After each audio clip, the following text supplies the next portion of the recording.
Hola, hola, amiga.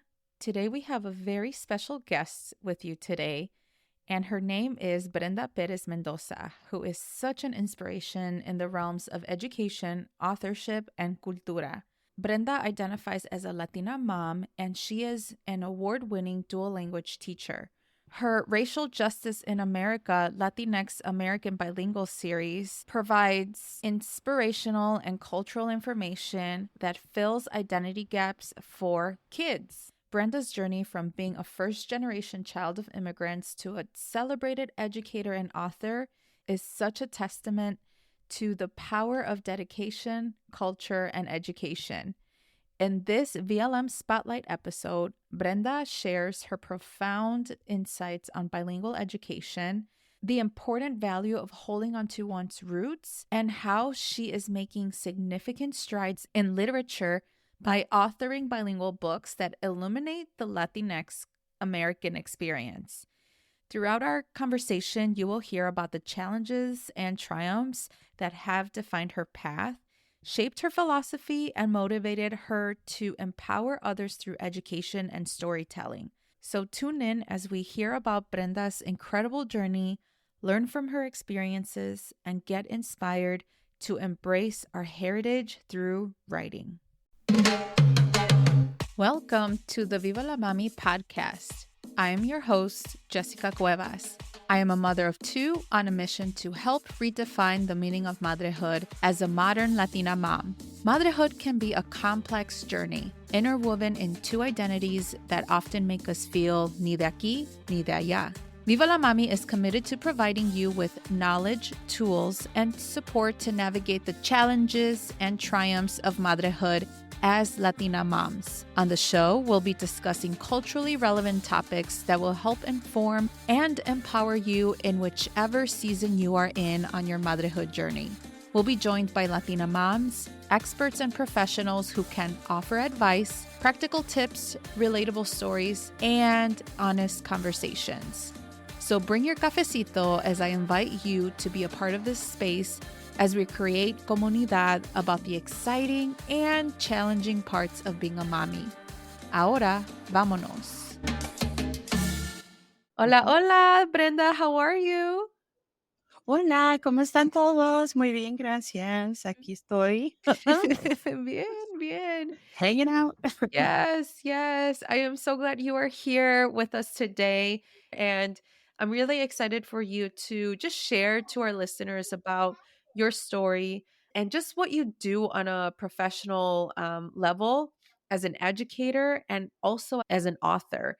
And I think your background and just like your track record of just being connected with your cultura is really awesome because I think it's a really great way for us to embrace our heritage, but not just to just say that I'm proud of who I am, but kind of instilling that and showing that out to the public. I think that is very important. And through your books and everything, you definitely show that.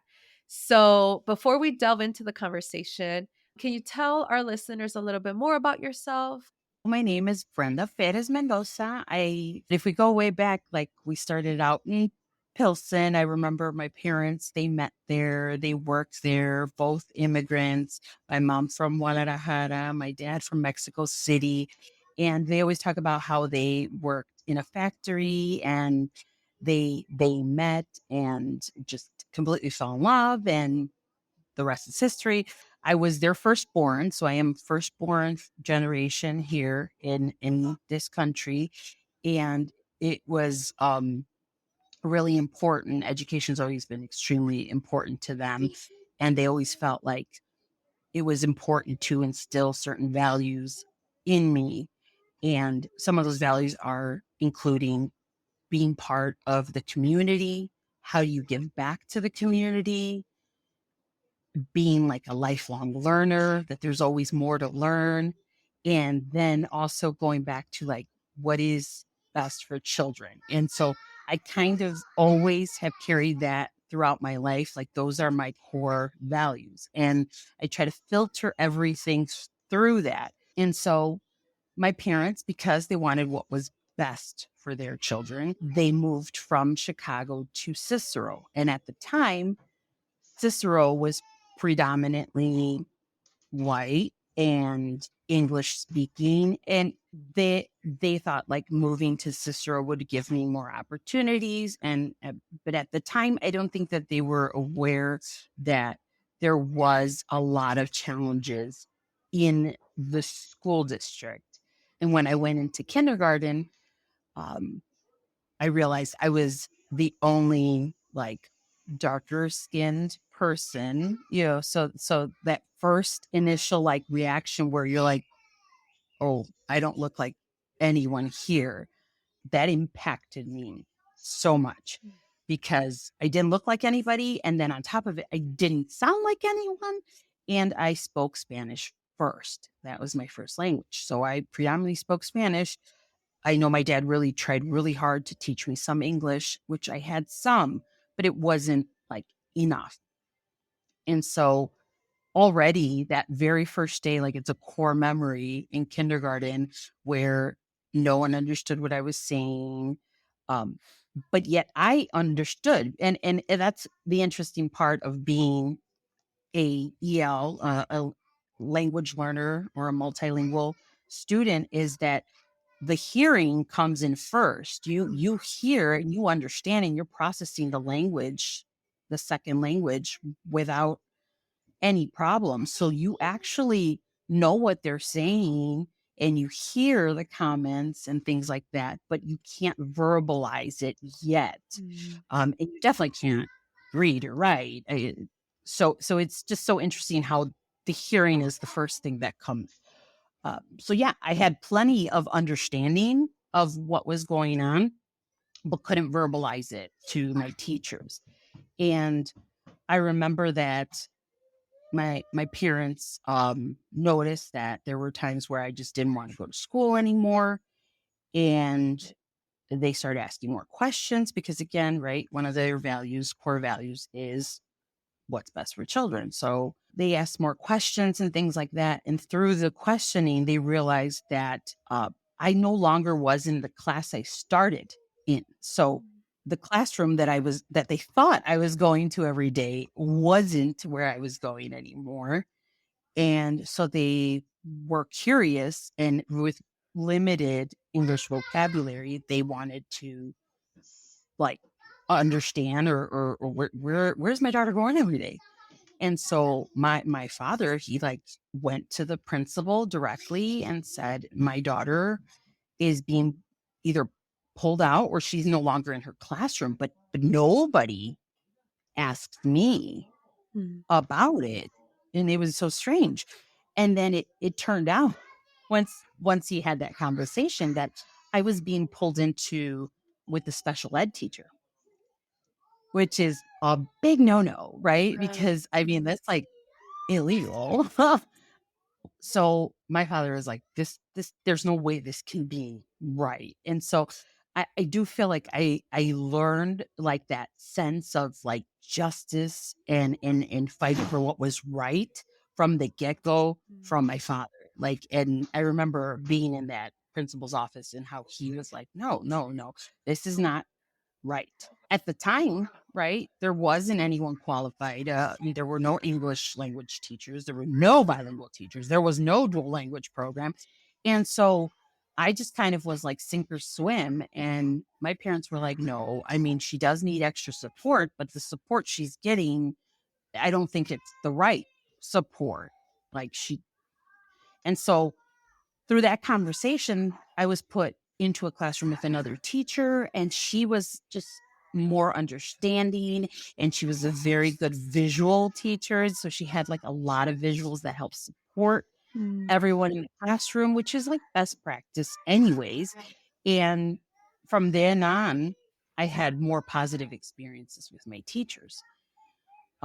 But because of that whole experience, I feel that that not only created like that sense of justice, but also created that passion for language learning and to advocate for language learners because it was something that like I was sitting there witnessing it and I'm like, what's happening here? Like, why isn't anyone advocating for us?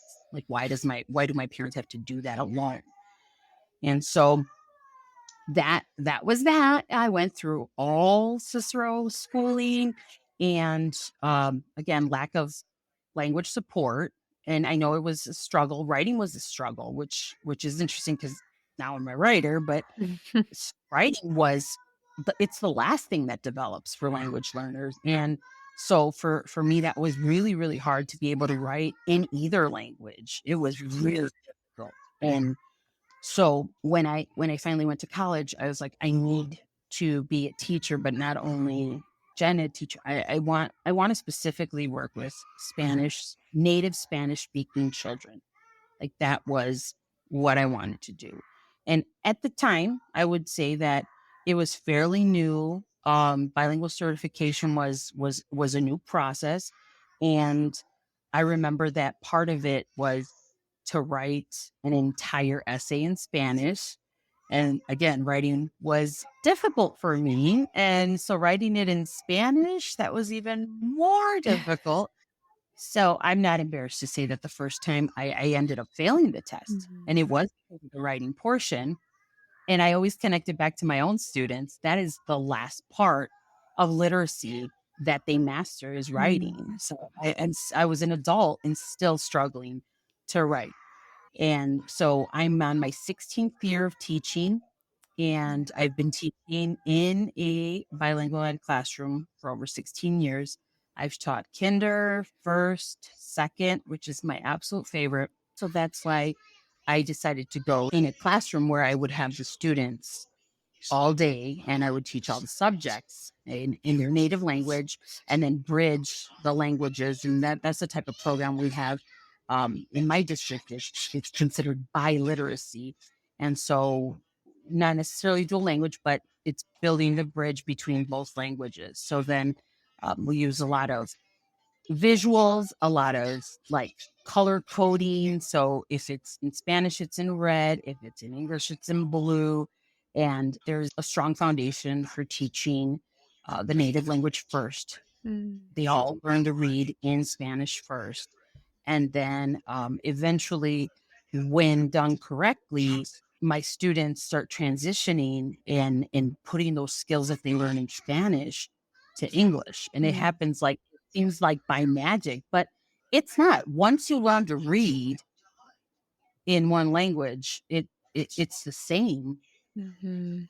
be able to read in English, especially since the letters look so similar. And that's a Yes. huge benefit of being able to be bilingual, Spanish and English, because the language looks so much alike. So it makes it that much easier to transition. You are very well respected. I mean, I've seen the accolades. I see you out there, even in the media as well.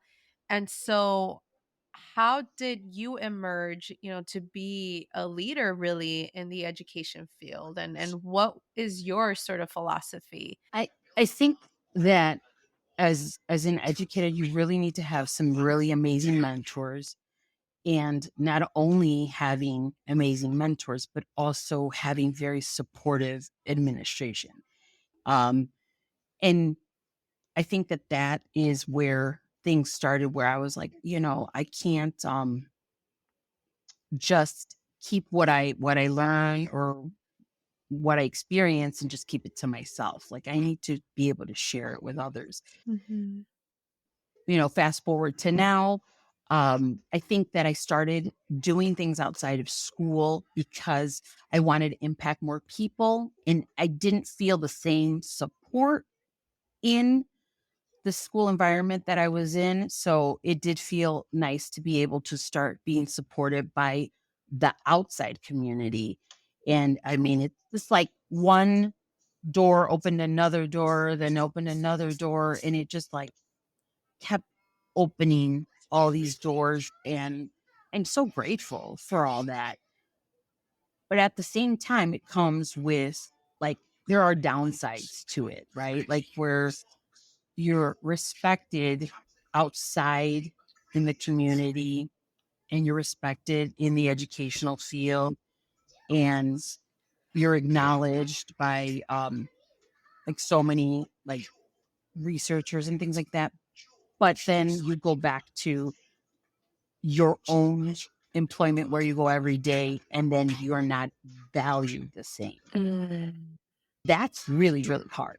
That's Mhm. really, and I remember I started researching demoralization, and that's something that happens a lot to teachers when they're in an environment that doesn't value them or doesn't see their potential, but literally sees everything that they do wrong, not anything they do right. And Mm. so that's kind of how the progression went, a basic teacher. And it's like Mm. all just kind of depending who is interpreting you. And I know I've had leaders say to me like, "Oh, you're not better than anyone else." And it's like, "Oh wow, like you don't know me if you really think that I'm walking around thinking I'm better than anybody else, because that's farthest from the truth." Like, do you not see what I do every day? No, I literally live for my students. When I'm there, I give 110%. My parents, they all have my phone number. They know they can text me whenever and I respond. There's a concern with their child. They know Miss Mendoza is going to take care of it. Miss Mendoza is going to respond. Miss Mendoza is going to get this done. And, and I do. And, I have this work ethic where it's like, I want my students to get everything that I can give them before they leave me. Mm. And whether it's they need a speech eval, whether they need to work on the tier system because they might need eventually some individualized plan. I'm all about it. And they're only in second grade, but Mhm. collect sufficient amount of data that I can see which child needs what. And yeah, I'm like, I give them my all. Like when I'm there, I'm I work for them. I work for the kids. I work for the families, period. For the Aurora community. That's why work works. Yeah. It's telling that you are very passionate, that you really care for the students, and that is very rare nowadays. And you are not only an educator, but you're also an author. You are an accomplished writer, I would say, in my eyes, in my opinion. Yeah. I And so can you tell us a little bit more about the racial justice in America? It's Latinx American Bilingual Series books, right? Yeah, so can you share us a little bit more about what the series is intended to do and for what ages typically? And really what sparked your interest in becoming an author? I think that when I first went into college, I went to Columbia College in downtown Chicago, and I wanted to be a writer. Like I really wanted to be a writer. And I went to school for that. And I remember like I was getting close to graduating and started working at a newspaper.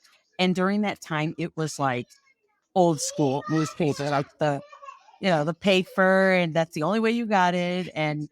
Um, and then things were changing like quickly changing. Everything was going like this whole thing, like online, internet, information was available super quick. Um, and then it seemed like there was less need for us to write, like almost like at that time, it was, they didn't know what to do with us. So I remember I went from like full time to part time to like 1 day a week. And eventually, like the newspaper closed. And then I was like, what am I going to do? So obviously, then I changed into education. But I always wanted to be a writer. Always, always. I just didn't really have anything to write about. I think that was the missing piece. I want to write, but I don't know what to write about. And then when Dr. Bossman left our school, we had a new administration, and that administration moved me from second grade that I loved to fourth grade. And I didn't realize how much I would love teaching fourth grade. It was amazing. They are so curious. They want to know about the whole world around them. And they are at that point super curious about their own culture. And sure enough, like I remember having these really deep conversations with students. We would be reading a book or learning about something, and they would be so curious. And one day I remember they mentioned on the intercom that it was like Hispanic Heritage Month. And one of the kiddos, because we already had built that kind of culture in our classroom where they could literally ask me anything. And I remember one of them saying, like, what what is Hispanic?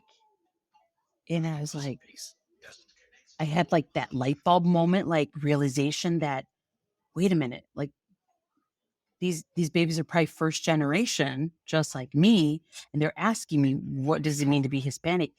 And I didn't have the answer. Do you know what I'm saying? Like I didn't have like I have an understanding of it, but I didn't have like an actual concrete factual answer to Mm, give. And then one of them's like, well, but my parents say we're Latino, and then I'm like, oh my God. So it started turning into this whole conversation about what's Hispanic, what's Latino. And at the time, Latinx wasn't even a thing, but um, they were definitely already like curious mm, about their own identity. And I think that that's where this whole idea for this series started, because I noticed that these fourth graders did not know their own culture, did not know their own people, their ancestors, and they didn't have a solid identity. And so at the time, had no idea that a book could help build identity. Like that wasn't even thought in my mind. But I started, because I love writing, I started writing some of their questions and their comments and their curiosity. And from there, it went to like, I remember at one point, there was a conversation about like, oh, mis papás siempre dicen que no tenemos documentos, que mm. no tenemos papeles. Siempre dicen que no tenemos papeles. And I'm like, they're like, ¿qué es eso, maestra? ¿Qué es no tener papeles? And not feel comfortable enough to ask their own parents that. But they hear it. They hear the conversations the Right. adults were having in the background. And they're curious. They're like, what does it mean not to have papers? And so I was like, oh man, that's another thing. And then I went through this whole rabbit hole of like research and trying to figure out like a kid friendly way to explain these things, because they wanted to know what it meant to be undocumented. And there was nothing that I could give them to read that was kid friendly. A lot of the things were like YouTube videos that were not kid friendly, or like, research or articles that were, again, not kid friendly. Mhm. And I mean, the questions just kept coming. They became like obsessed with like Cesar Chavez and the United Farm Workers Union and Dolores Huerta. Like they just like were fascinated by what they did and how they fought for their rights and fought for others in the community. And it just was so inspiring. Like I remember we even ended up um we ended up starting to do things for the community. They wanted to raise money for this and to like collect stuff for that. And so every month we would come up with an idea of what we wanted to do to help the community in Aurora. And it was just from them. Like Yeah. they literally inspired the series. And um, all of the questions came from conversations with my students, all of them, and research that I tried to find a kid friendly way to explain it to them. And so that's where it was born. But it took years. I think it was like at least 5 years to finally get it to the stage where someone was interested in getting something like that published. During the pandemic, I did have a friend who published through ASCD. She published um, it was Racial Justice in America, and it was called the Black Series. And so I remember telling her like, "Oh my goodness, that's exactly what needs to exist for Latino children." And she's like, "You're right." But again, at the time, like, how do you even start coming up with ideas, with titles and things like that? And it wasn't until I believe her co-author reached out to me and was like, she said, I'm on the board for Cherry Lake Publishing and Sleeping Bear Press. She's like, and Calissa was talking about how you, Calissa's the author of the Black History, the Racial Justice in American Black History. So her questions were, what is Black Lives Matter? What is white privilege? Like, I mean, that's some amazing, amazing questions and topics. And so Calissa had the conversation with her, and she's like, I'm on the board. She's like, and I really think that the series that your kids inspire those questions, like, I think they need to be books. And I was like, I want them to be books. I just don't know how. And I remember trying to self-publish, but it's such a tedious process. And I have like ADD. And so for me, like, when it comes, like right now with the technical and the microphone and all that, it becomes overwhelming, especially if I'm already tired, if my brain's been on all day. And so for me, the self-publishing route was really difficult, just because I couldn't even wrap my head around it, even though I was trying to teach myself. It was really hard. So then she gave me like the name, the email, the information to an editor. And she's like, just pitch the idea. She's like, do a little quick manuscript and pitch the idea. And I really felt like, wow, like that is the type of woman I want to be. Like, I want to make sure that I am not a gatekeeper and that I open those doors wide open whenever someone else wants to do something, and find a way to support it, because I couldn't believe, how just open she was about it. And she was just, here you go. Here's the number. Here's the name. This is how you do the manuscripts. This is how you pitch it to her. Wow. And not only do I have ADD, but I have anxiety. So that was another thing where I was like, I was so scared to call. I was so scared to email. And I was terrified to take that next step. So it took a very long time for me to finally email the editor, to call her, to talk to her, to pitch the idea. And when I finally did, like, she was like, let's do it. She went, let's do it. She's like, but she's like, we're going to need to have a quick turnaround. She's like, because she wanted 8 books. And I was like, and pushed really, really hard because I only had the summer to write, but I wrote 6, and I still have to write the two more that are going to be added to the series. But she was like, this is going to happen fast. Like, and that's interesting in the publishing world, how slow it can be. For a very long time, you're like waiting for everything to fall into place. But then when it does, it's fast and the turnaround's quick. And you have to just have all your ducks in a row, your research. You got to be ready to sit and write any chance you get. And at the time, like, I had just had a newborn, and it was like I had a newborn.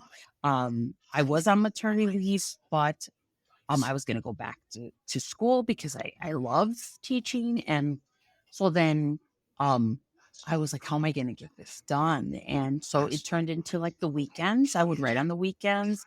I would write, while breastfeeding. Like, it's just like, I mean, I'm not kidding. Like, it's just, I wrote every chance I could get.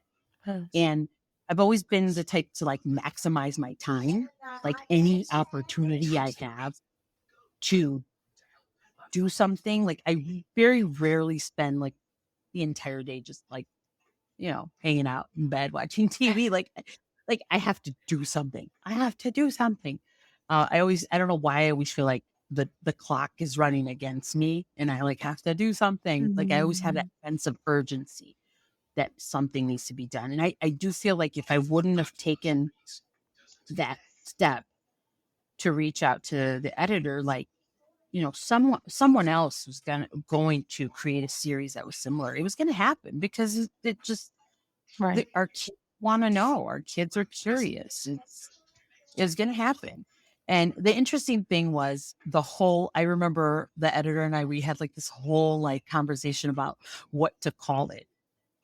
And I remember like at that point, I already had all this research and I was like, well, I think that if we call it Latinx American. I literally feel like that is going to be the most controversial word to use. I'm not kidding. Like, this is going to be the most controversial word to use.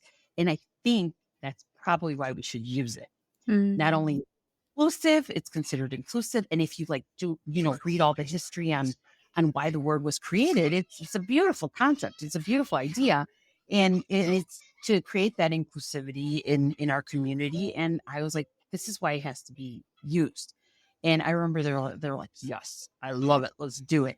And it's funny because I've literally had these huge conversations at like conferences or anywhere I speak or like author or school visits. And it's always like a top like comment or question is why Latinx, Mm. And I knew back then that it would be something to talk about. So we had to include it and had to be part of it. And that's why it was named that way. So the other challenge was as a bilingual teacher, I told the editor it's really important that the book be available in English, in Spanish, in one book. Mm. And she was like, ooh, she's like, that's gonna be a tough one to sell, And I was like, to the whole team. And I was like, okay, all right. And then the and my editor came back and she's like, well, she's like, they do like the idea. Oh no, I'll fix it. She said they love the idea, but the cost of extra pages will make the book cost more. And there's not enough space for all the information we need. And maybe just we'll put pictures with some Spanish under captions under the pictures. And then I was like, oh, well, that's not what I envisioned, but you know what? I mean, it's better than not offering it at all. Um, and then I remember, like, again, that light bulb moment where I told her, I was like, well, it's a racial justice series. And here's my question. Is it just to not have it in Spanish? Hmm. And then she's like, oh, that's a good one.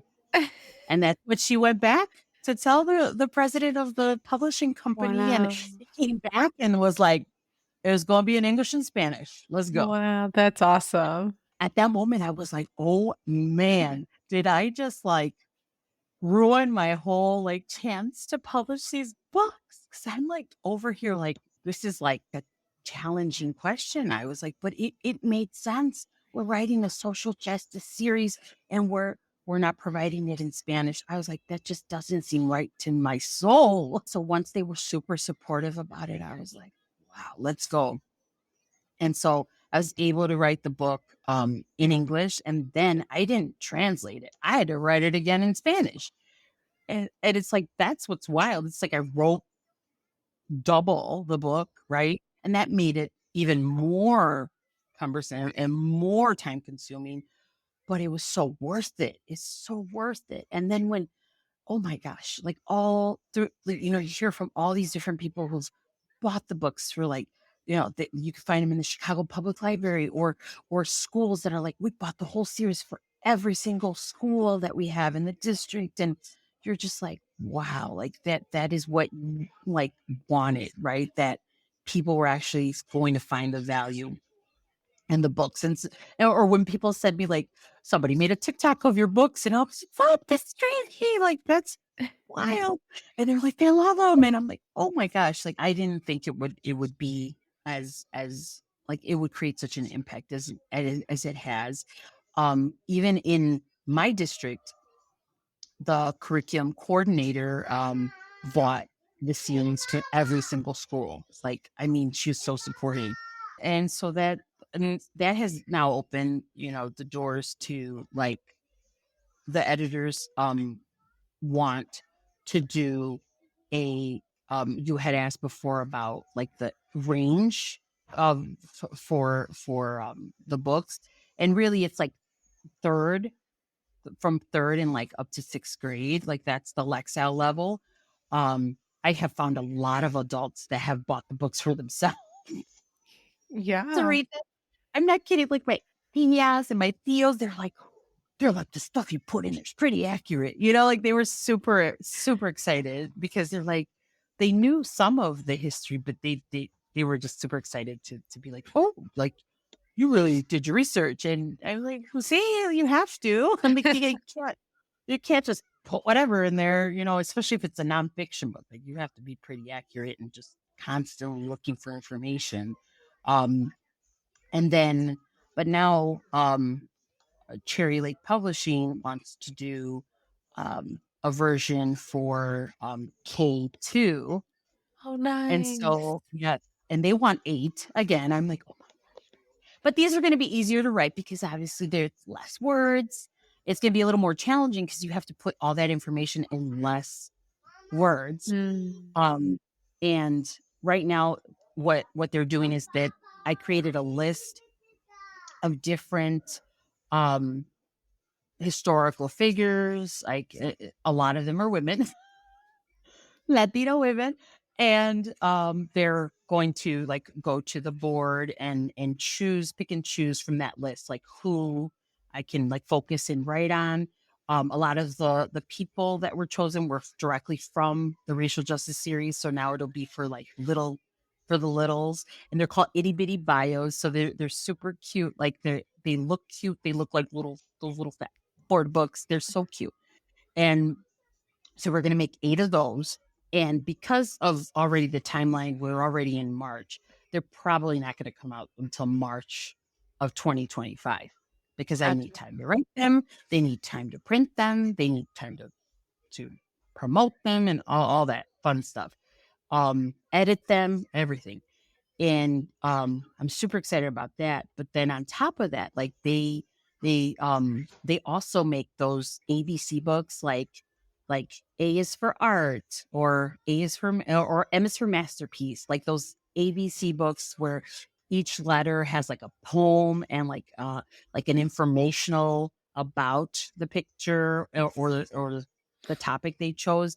And so we're gonna do L is for Latino, and we're gonna use Latino. We're not doing Latinx on that one, but that's fine. Like we're just like, okay, we already created enough controversy. Another one. What's this go? Or did she say H is for Hispanic? I don't know. They're still toying with the title, but the really cool thing is that there is a poet in California who will do the poems, and then I will do that like a nonfiction text about it. So I know they told me they're like, okay, come up with 6 letters, 6 ideas, start carving out some of those, that information, those facts, and then him over spring break can start like being inspired to write the poems. And I was like, oh, that would be so cool. So I know I have A. A is for Alebrije, of course, right? Like, I mean, that's a no-brainer. B, I was like, oh, B for Benito Juarez. Like, should we do that? Like, because I wanted like not only things that represent our culture, but also historical figures. Like, I love history, so I was like, we Yes. could tie that in. So that's another project in the works. Wow. And it's great. And then through that series, Con Todo Press, right? Like, I mean, she runs Latina Fest. Like, I mean, she's just like my shiro. She is just an amazing woman. And not only does she have such a huge heart, but she has so much passion. And I just absolutely, I'm like, I want to be you when I grow up. She, but I did submit a manuscript and she loves it. Like, she's super interested in it. So we're in the works for that, and that would be my first picture book that isn't nonfiction. That is so exciting. Yeah, just those doors keep opening, and I'm like, those are some amazing things, and I'm so grateful, like that, you know, that I feel like God, put me on this path, and I'm so appreciative. Yeah. Oh, that is amazing. And I just love how you always wanted to be a writer. And look, like it came full circle to you. Yeah. And I think through your experience as an educator, you really saw the need through literacy about making sure that families and like kids, children are aware and we're aware of their identity specific like important people, our history, our cultura. Like I think that is amazing. Like I just love how intentional you are with your writing and your message that you're trying to spread out, not just to bilingual families or Latinx families, but just to people in general. Look at how you were advocated, and you really advocated for yourself when you were talking about implementing a bilingual piece in your books, and that is awesome. Like, yeah, so I know that you are so proud of yourself, and I've seen you grow so much, especially within the past couple of years since I've like followed you, and I think that that is amazing. Like, oh my gosh, I remember where I never used Instagram. Yeah. And that's become like the platform I use the most. And it's just so funny how like I just never would use it. And I had it for years, and it's just wild, right? Like how that happens. And again, I just feel like everything just kind of happens for a reason. And it might seem like it's super intentional, but I feel like it's like just the universe guiding me. Like I Yeah. listen and I follow it. And that's why like I do feel like my next step is to move into administration. Like Mm. I feel my soul being pulled to that. And I mean, I every time that I haven't listened to my gut, like I regret it. And so Mm. Well, it's time. It's time to listen to it. Well, considering your background, your professional background, and also your background now as an author, and in working with bilingual families and writing bilingual books, how can bilingual families advocate for their children in schools, their community, and beyond? so the first thing that I always tell my families is that being bilingual is a superpower. And I know we say it and it's cliche or whatever, but I tell them truly be having the ability to speak two languages just opens up so many doors for their children. And removing that old notion of like English only, or I want them to learn English, or that just like intensity to just focus on English. And I tell them like you don't know the gift you're giving your children to be able to speak two languages.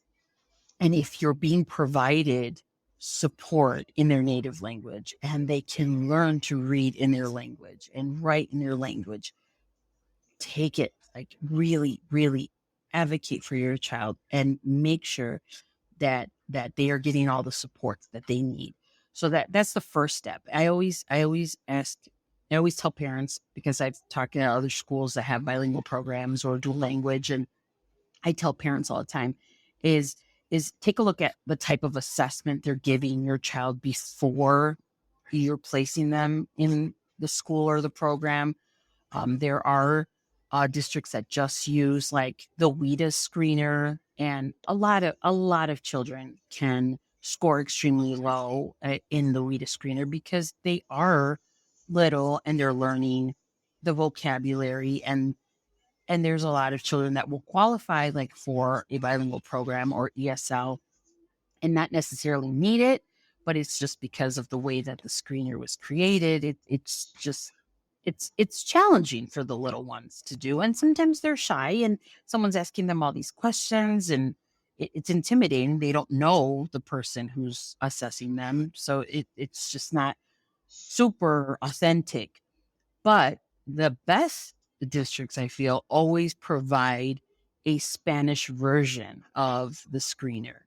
And so that is more authentic because not only are you now reading the story in Spanish, now you're asking the questions to the child in Spanish. And now you're asking them to retell the story in Spanish. And you can see their comfort level with the Spanish language. And I think that that's way more effective and more authentic. And so I always tell parents, like, take a look at like the assessments that are being given to your children, because that is a key factor. Like, is it are they using a diagnostic for the language? Are they just using like a fluency screener? Like there's differences. Mhm. And um when you use like a diagnostic like screener for the Spanish language, it's amazing because it tells you so much about your student. Like, okay, or your child, like they specifically need help in like letter sound correspondence, or they specifically need to work on blending syllables. And it's interesting, but every district has such different way to assess children. So I always say like start there and ask questions. What kind of test are you giving my child so you get the most accurate picture? That's Mm. huge. Um, and that's what I do for my own child. My 3-year-old is in preschool now, and he did get the WIDA screener, and the school he goes to is fabulous, but they don't have any bilingual support, and he speaks more Spanish than English. So I know I'm an educator and I know the law, and I said, listen, if you are requesting that my child be tested for speech because he has a language delay or anything like that, I also need him to be assessed in Spanish. And that's another thing too, that many times when parents go into like these IEP meetings, they don't even know what that means. They don't know what an IEP is. They don't understand that their child is going to be assessed. And many times, unless you request it directly, they're not assessed in Spanish. Mm. And that can give you very mixed results.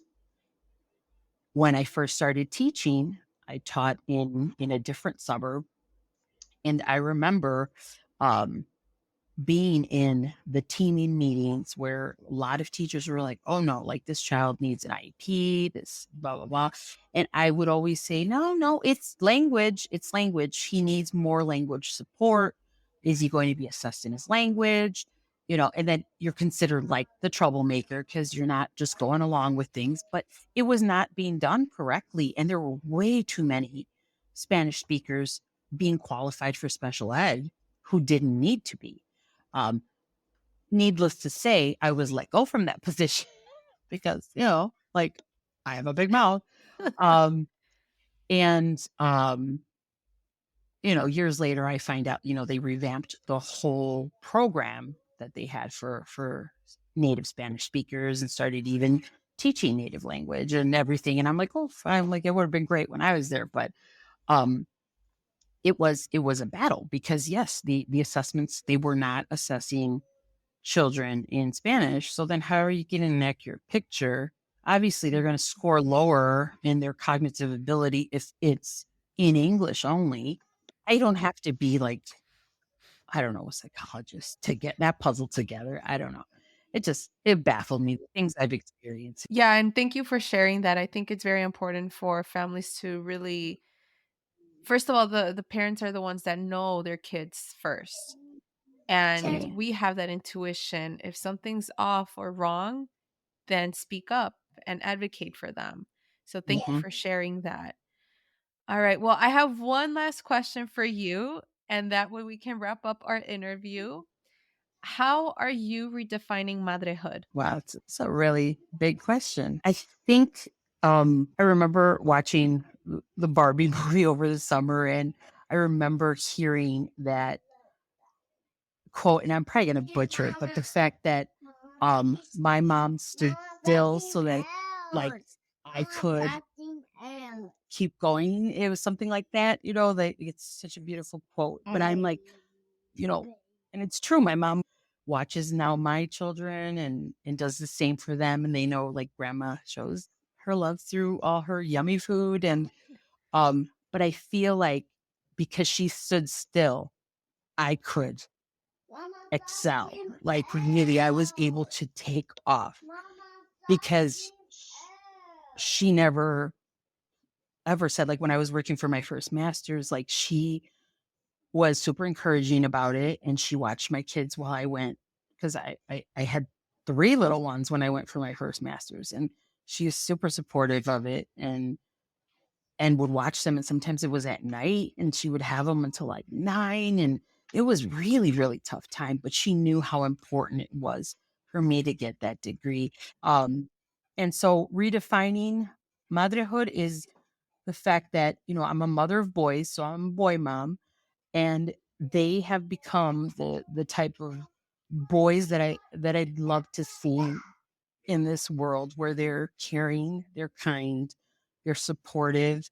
Even my older boys in their relationships, there's like a new breed of men where I would love to see more men like that. And they are committed in their relationships that they're in, and they are hardworking. They have a really hard, like a high work ethic. And at the same time, um, they just love their mommy so much. And it's like, even my older boys, like my oldest is like, okay, mom, I have to take you to see Dune 2. Let's make a date. Let's go see Dune 2. And it's like, to have that type of relationship with my 23-year-old it's just amazing. Like, so I think that when they say, like, you know, can you do it all? I mean, you can, if you have the support of your family. Mm-hmm. So that is how I redefine motherhood. Yeah. I can do it all if my family helps me and supports me and believes in me. And then, yes, they gave me those wings, and I fly sometimes to places that I didn't think I'd get to. Yeah. And I just can't wait to see what my boys do. Yes. Oh, that is so beautiful. Thank you so much for sharing your story, your background, your expertise, and just like your goals. I think this is a way for you to manifest this as well. That, you're following what the universe is telling you, you're reaching for that North Star. And yeah, keep doing what you're doing because you're definitely doing amazing things. Yes. And thank you for providing a platform where we can share our ideas and our thoughts, and you're so inspiring. Like, you say you follow me, but I'm like, I follow you, and I'm just like, oh my God, look at all the cool things he's doing. And I just like advocating for moms. And it's just like, it's beautiful. I think the community that we've been able to build, like, I feel extremely privileged to know you. So thank you. Thank you. Oh, thank you, Brenda. I appreciate you. Mujer, thank you so much for taking the time out of your busy schedule to listen to the Viva la Mami podcast. If you enjoyed today's episode, will you do me a favor and follow the podcast and leave a rating and review? Hitting that follow button and reviewing my show will allow other mommies like you find this podcast. Your review will also tell me if you enjoy the show, so I would truly appreciate your thoughts. Don't forget, please share this podcast con tus amigas. Also, make sure to follow me at Viva la Mami on Instagram or visit vivalamami.com. Please note the information shared in this podcast is for educational purposes only and should not be taken as professional advice. Okay, mujer, thank you for joining y nos vemos in the next episode.